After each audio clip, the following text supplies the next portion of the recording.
Hey cactus friends, it's Jenny from Cookies Cacti. I have no idea if I'm in frame or not because I cannot see that viewfinder. Hopefully the agave is in frame. So we are back, and as promised in the agave collection tour video, I said that we would come back and repot this clump of agave oteroi together. So the plan today is we're going to get this out of the pot. We're going to pull the pups off and propagate them, and we'll just do it all together. This plant has been in this pot for years. I would probably say at least 4 years or so. I'm going to rearrange the camera so that you can have a good view of the whole process. All right, hopefully this is in an angle where you all can see. So I've got this basically a foil baking pan that I use for repotting many of my plants. And then what we're going to do is try to dump the agave out and not make a huge mess, though usually on my channel we just make messes. So once again, this agave oteroi I bought at the first DBG Fall Plant Sale that I ever attended back in October of 2020, and then probably not too long after I repotted it into this pot, and it has been in there ever since. Oh my gosh, look at this. Oh. Okay, let's do this. How is this gonna work?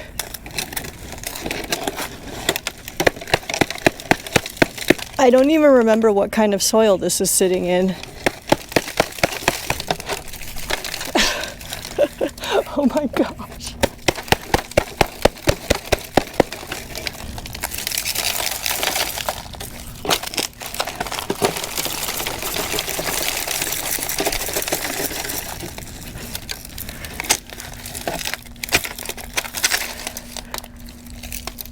Oh, here we go. Wow. That is root bound. Let me take the camera off so I can show you what the root ball looks like after years of being in this pot. This is the pot. I actually bought this pot just for this agave. I went out to a pottery store. I think it was out in Surprise, Arizona many years ago. Oh, there's a bug in there. Oh, there's a bunch of bugs in there. It's always a whole ecosystem in these plants and plant medium. So look at that root ball. Talk about being root bound. Oh my gosh.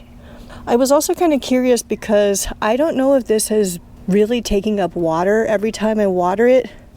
I've noticed that it's been struggling a little bit in terms of getting nice and plump after being watered. So I watered this probably about a week ago, and I was kind of curious to see how the watering did, you know, whether the soil medium is still damp. Looks like it is. Now we're going to try our best to try to free these pups. Guaranteed, when you do this type of repotting and propagation, you will damage the roots. Although with agave, I find that they're actually quite resilient. They don't seem to need to be babied too much, so you will break the roots, and it is okay. Give them some time to heal. I don't find them to be particularly picky though. You know, some plants you break the roots, repot them, you accidentally get them wet for whatever reason, or it rains and then they rot. I don't find agave to be quite so sensitive, which is one wonderful reason why I love agave. Let's try to loosen up this root ball and see what happens. It is unseasonably warm in Arizona this winter. So see, I'm actually not even wearing a jacket anymore. Okay, let's try the pat method first to loosen up the root ball. Kind of feel sorry for all the little buggos that are living in here because their home is going to get destroyed. Ugh. What can you do though, huh? So it is still kind of damp from being watered about a week ago. All right, so that means that it is getting water. All right, this is actually not loosening up too badly. It's not too bad. Let's try this. It's kind of funny to see what my soil medium was from 4 or 5 years ago because it has changed over time. It's become steadily more inorganic. But I'll have to say that agave, they are not fussy about soil at all. So I'm actually going to replant them in just scrap soil. I don't find that they need super inorganic mix, at least not here in Arizona. They seem to be quite tolerant of a wide range of different types of soils. Another reason to love this amazing plant. It was a tool by one of my cactus friends that I featured in a couple of previous videos.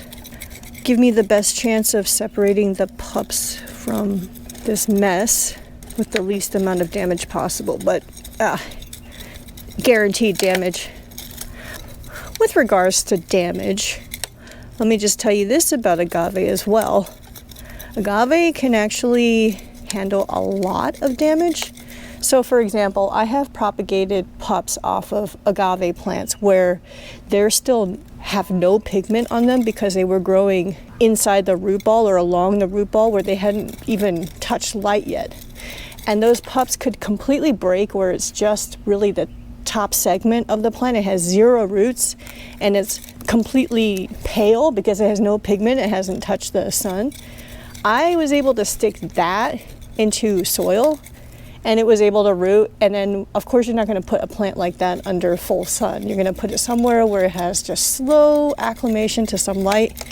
It will gain pigment, it will grow roots, and it will turn into a fabulous plant. So damage on the agave, not a big deal. A lot of times with agave, once you have one plant, you have a million plants, just like prickly pear. One of the easiest plants to propagate. Wow, this guy's actually coming loose. One pup. So what we'll do is we'll clean off all the dead leaves or dried leaves and then repot this using scrap soil.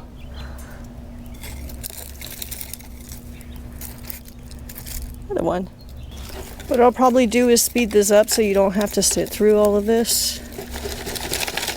You can see it's a pretty repetitive task of loosening up the root ball and loosening up the pups to try to separate them. This is a nice one. Oh my goodness. Yeah, a little one there.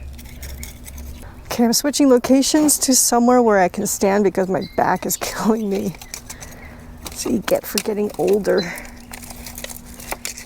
This is going to be buried in here, but I'll go ahead and let you all know that I have actually agreed to be a one-day vendor at the next CACSS Show and Sale in March of 2026. You all know that I don't sell plants and I am not set up to be a seller either, but I thought it would be fun to participate more as a chance to meet people and just be part of another aspect of the Central Arizona Cactus and Succulent Society. It'll be something that will be new and probably not, a bad thing to have some experience of what it's like to be a vendor. But you all know that I'm not a volume grower, so I don't have a lot of inventory. So I'm thinking that some of these pups I might make available at the show and sale. Look at that. How gorgeous is that? And it's so healthy. The leaves are so fat. Man, that's nice. Kind of a biased opinion, of course. So I'll share some more information about my preparations to get ready to be a one-day vendor. When the club approached me about it, I was like, you guys have to understand, I don't have a lot of inventory. You have to be okay with that. And they understand, I think, just to participate. Kind of a casual vendor for me. Being a seller, a plant seller, is not something that I have ever had in mind, and I don't think it will be even going forward. Just a fun event to try out, to participate with the club. See what it's like, new experiences. This is really interesting. I don't know if you can see on the camera. Do you see there's like a red color? What a weird root structure. It's already broken though. Ugh. Yeah, so if you happen to be in the Phoenix area, come to the show and sale. I'm planning to be a vendor on the last day of the show, on the closing day, so it would be that Sunday. I just need it to be the least, lowest pressure environment for me to be a vendor, because I'm just not set up to be one and I don't know how to be one. So if you want to come say hi to me, come on Sunday at the show and sale. Wow, we're actually making decent progress. See, like this plant has almost no roots, this pup, but that's okay. Put it in soil, be patient, and it will reroot. Pretty. Running out of space. I have here. This is a little green tray that I'm putting all the pups in. Because it's been so unseasonably warm, there are still mosquitoes out here. I hope they don't start biting me. Am I still in frame? Okay, kind of. Oh, there's some more over here. There's some small pups here. Here, let me try to free those. This actually has a root on it. If it didn't have a root and it was just like that, that's okay too. It will reroot. Now, the thing is that it is December right now as I record, so I mean, it's officially winter. Yeah, today is Christmas Eve's Eve. Is this a good time to repot? Probably not. Probably the general advice is to wait until the growing season to do activities like this, which would mean spring. I don't know, I don't care. I'm doing this in winter because our true cold season will be in January. That's usually the case. It's always like, oh, it's kind of warm in December, although this year is unseasonably warm.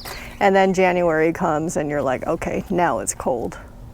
But these agave, they're way sadder. Actually, all the plants in general are way sadder in the summer than they are in the winter here. Oh, there's definitely mosquitoes. Okay, I'm back with some long sleeves. I think the mosquito bit me on the chin. That's really annoying. This pup is really hard to remove. I'm gonna get rid of some of these dead leaves. This is the opportunity to kind of clean up the plant if you want to. You don't have to. I actually find the dead leaves sometimes to be beautiful. Kind of tells a story of the plant. Sorry, I'm just rambling. It's so satisfying to pull dead leaves off of agave and aloe. Well, there went the pup. Ooh, even this pup has a little root on it. This will be easy to propagate. A little guy. That's all the pups. Let's count up how many pups we got in a moment. Let me just clean up the rest of this. Look at the fibers in there. So interesting. These are kind of fresher dead leaves, so they're not fully dehydrated yet. See if I can pull it off. Oh, there it goes. Yeah, see, this isn't even completely white yet, still kind of yellow. See if I can pull it off. If not, I'll just leave it. All right, I'll leave that one. Here's the mother plant, fully cleaned up. All her roots. So I always save soil. Some of you can probably compost all the roots and stuff like this, but I'm gonna throw the roots out and then save, probably reuse the soil. Yeah, this is all reusable. Can you imagine? That has housed this plant for at least 4 years, if not longer. One last look at the mother plant before we repot her. Wow. Now, for those of you who don't live in such dry climates, it's probably best to let any of the wounds on these plants dry a little bit before you repot them. But because it's so dry here right now and I'm planning to keep these out of the rain, I will just go ahead and repot them immediately. You can see can you see it? There's a piece of window screen that was at the bottom of that pot to keep the soil from falling out, and then the root has grown through it. So I'm gonna cut off, instead of breaking the root, I'm just gonna cut off most of the screen. Okay, how many pups do we have? Let's count. 1, 2, 3, 4, 5, 6, 7, 8, 9, I believe. 9 pups. Let's clean up the leaves off of these pups. Look at that. How pretty. And this is fine. Oh, a little damaged from sun and stuff, but the center is really healthy. It's all good. This pup has no roots on it, so it will need to do a little work to grow its own roots. Oh, actually, there's a little nub right there. I don't know if you can see it. There's a nub right there. Oh, it's not too bad. That's pretty, huh? So pretty. Every time I see oteroi or titanota available for sale, I always feel that little tug towards wanting it. they're just so beautiful, so attractive. I hope this video turns out okay. There's some nubs growing there as well. This is probably the largest pup out of all of them.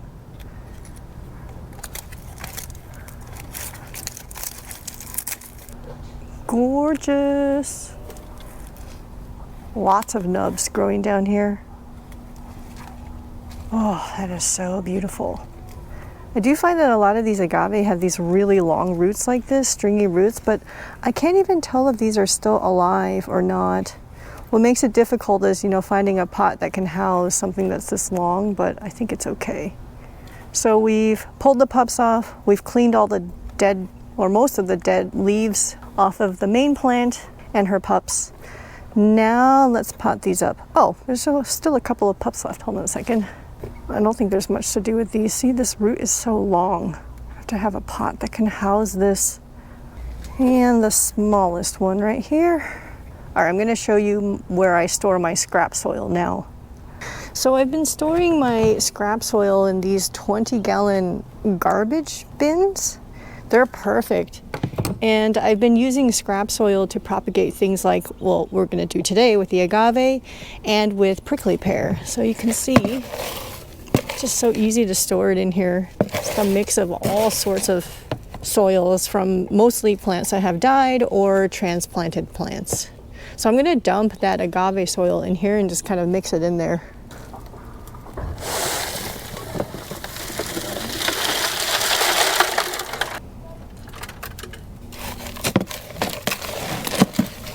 We're gonna reuse this. So I'm probably not gonna show you the process of potting up everything, but this just gives you an idea. Mother plant's over here waiting. I'm gonna put this back into its original pot there. So we'll do this together and maybe we'll do a few pups together and then we'll be done for today. Yes, there's a broken pot there. It's been there for a while. I've been saying I need to fix it. I need to glue it back together for years now and it's still sitting there. Yeah, I know, I'm a mess. So that piece of window screen that I cut off a moment ago, I'm gonna reuse it. That's plenty large. I'm gonna fill a little bit at the bottom with some of that scrap soil. So let's get the mother plant in here.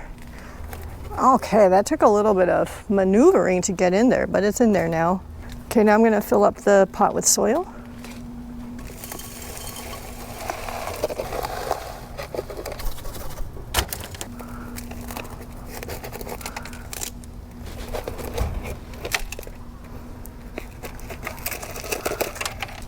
It's weird, I can't find my scoop. This is what I get for being so disorganized. This is what I was looking for to fit into these spaces.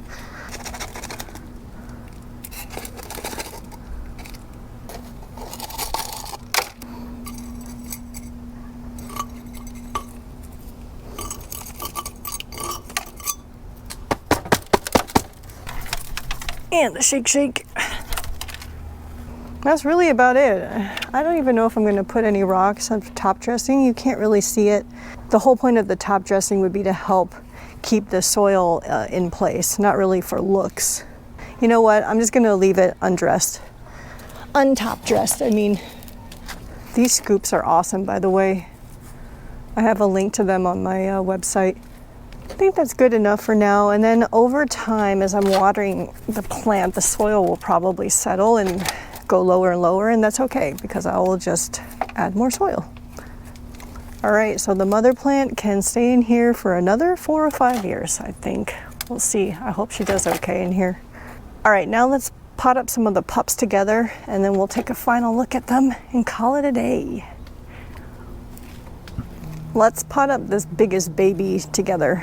I have lots and lots of nursery pots that I have accumulated over time, although this one, maybe I'll put it into one of my Daiso pots. I have all these Daiso pots that I purchased that I didn't get to use. This is the time to use them. This is what I mean by Daiso pot. It's almost like a Japanese dollar store to a degree. We have one in Chandler. They have these really nice deep plastic pots perfect for cactus and succulents, and I've had these for a while because I don't have a plant that's large enough to fit in here. Maybe they can go in one of these. Oh, that's pretty nice. These pots are fairly inexpensive for what they are. They seem to do pretty well underneath the outdoor conditions, so I like these a lot. I think this may be a little over potted. I don't know, what do you think? Let's do this one instead. I think this is a little over potted.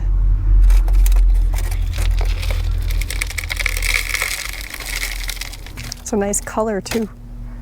All right, so let's do it like this. Or I'm not gonna make you watch me fill the pot, so let me do that and then we'll come back.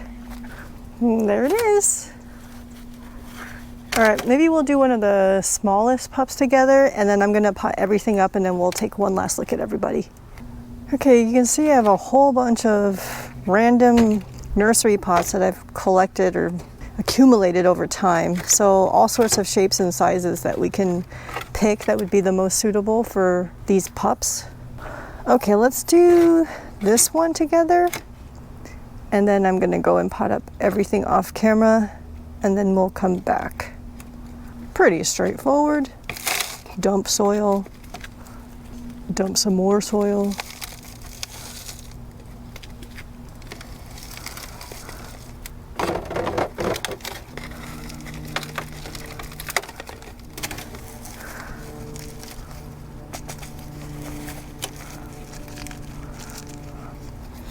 There you go.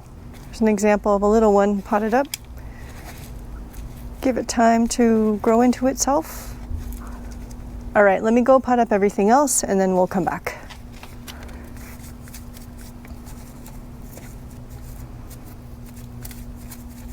Here we are, all the pups propagated and potted up. There's the original mother plant, and these are all her babies. And I miscounted earlier, there are actually 10 pups here. So including the mother plant, there are 11 total plants. I'm telling you all, you get one agave plant, you get a million agave plants. So I am planning on probably, as long as they survive through the actual winter here, probably bring a few of these to the 2026 CACSS Show Sale. Once again, I will be a vendor just on the very last day of the show and sale, so on Sunday.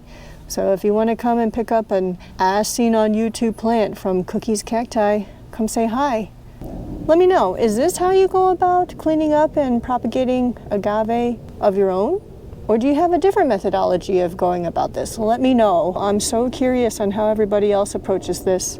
All right, I am so hungry and this took a lot longer than I anticipated. So I'm gonna sign off here. Happy growing, y'all. Take care, bye-bye.